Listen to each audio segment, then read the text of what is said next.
أنا شاكي سني توانكاس مع الموض حقيقة وحان رادينا أما أرونا حق حالة مقالة اللي أنو تان مقنع waxa la sheegay telefoon iyo qof siyaasi aan la hadlay iyo ahaayeen kaliya laakiin waxaan la hadlayay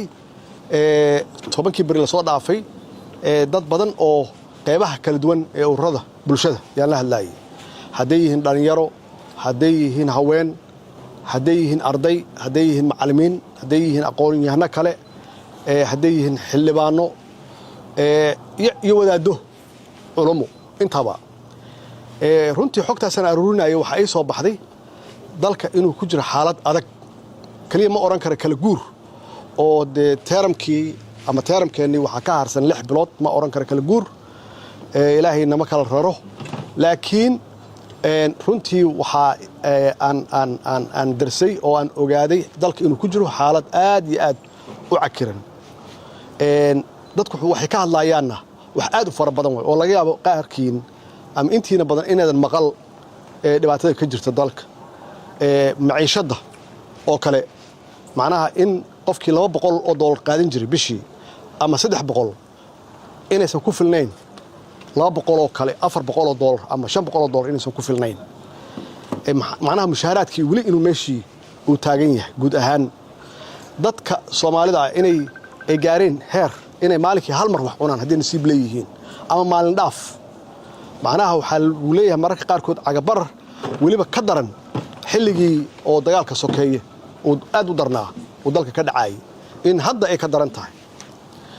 marka xildhibaan ahaan oo dadka madashaan budgetkiinu idin hor yaalo waxaad sameyn kartaan laba arrimood qiyaastii ama waxaan sameyn karnaa laba arrimood qiyaastii kow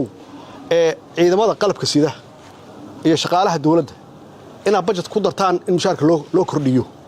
maxaa yeelay nolol kuma noola marka labaadna maciishada imaanaysa oo waliba cuntada ah in laga yareeyo canshuurta si dadka saboolka ah ay u awoodaan nolol maalmeedkooda marka intaasna waa in idinku aad awoodiina ay tahay sameyn kartaan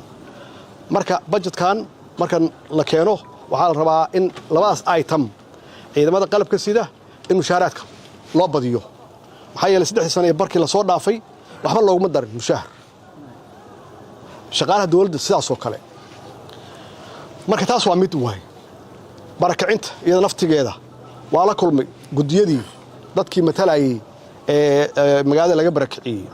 runtii waxay ku sugan yihiin xaalad aad iyo aad u adag waxayna ahaayeen dad magaalada degan oo rasmi ah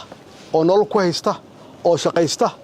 oo noloshooda stable ay ahayd 30 sano la soo dhaafay ama ka badanba laakiin hadda meel ay nolol ka raadiyaan ma haystaan runtii mas'uuliyad yaa naga saaran sidaas darteed inaan barashar ku saarno dawladda dadkaas masaakiinta ah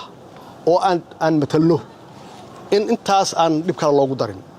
dawladdu waajibaadkeeda waxa kamid ah in kastoo aan maqlaayay dad mas'uuliyiin ah inay lahaayeen dawladda mas'uuliyad lagu malaha haday tahay waxbarasho iyo caafimaad dawladdu shaqadeedu waa intaasba waliba adduunyada horumartay waxay sameeyaan waxay siiyaan bacayr dadka saboolka ah dadka curyaamada ahna si gaar ah loo daryeelaa qaar dawlado korontada ka bixiyaan maxaan ku raad muwaadiniintooda marka dawladdu waxay u samaysan tahayba inay bixiso adeeg service inay bixiso kowna waxa ah si loo bixiyo service ama adeeg amaanada dadka in loo hayo wixii markaas la hayo la beeqaamiyo ummadda amaanadooda in la ilaaliyo waxyaabaha kow laga rabo dawlad waa intaas macnaheedu maxay tahay zero corruption haddii corruption uu jiro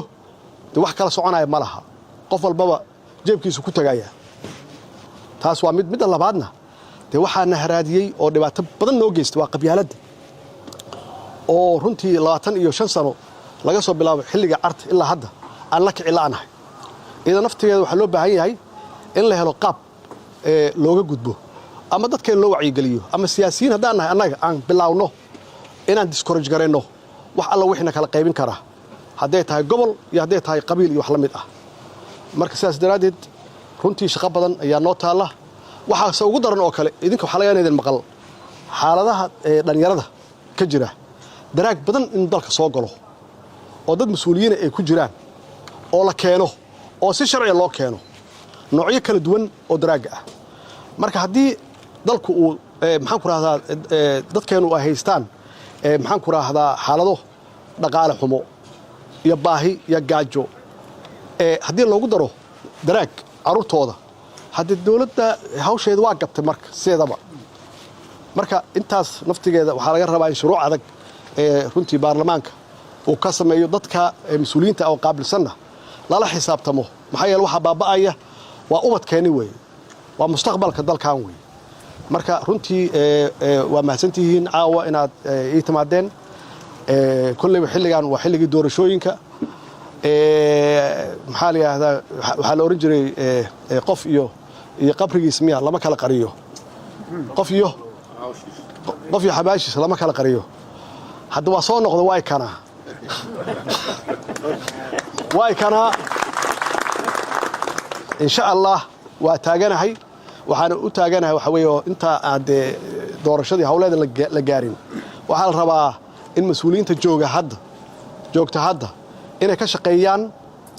laba arrimood oo muhiim ah qaabkii doorashada ilaa 6 bilood kaliya haree iyo xilligii lagu qaban lahaa oo weliba aan rajaynayna inay tahay waqtigii loogu talagalay markaasaan waxaan oran karnaa haddee inta xildhibaanaha hadda ahna inaas ogaanno ama soo noqdo ama ha soo noqonina haddaad soo noqotaanna waa alxamdulilah haddaydan soo noqonina waa is leennahay insha allah waa mahadsantihiin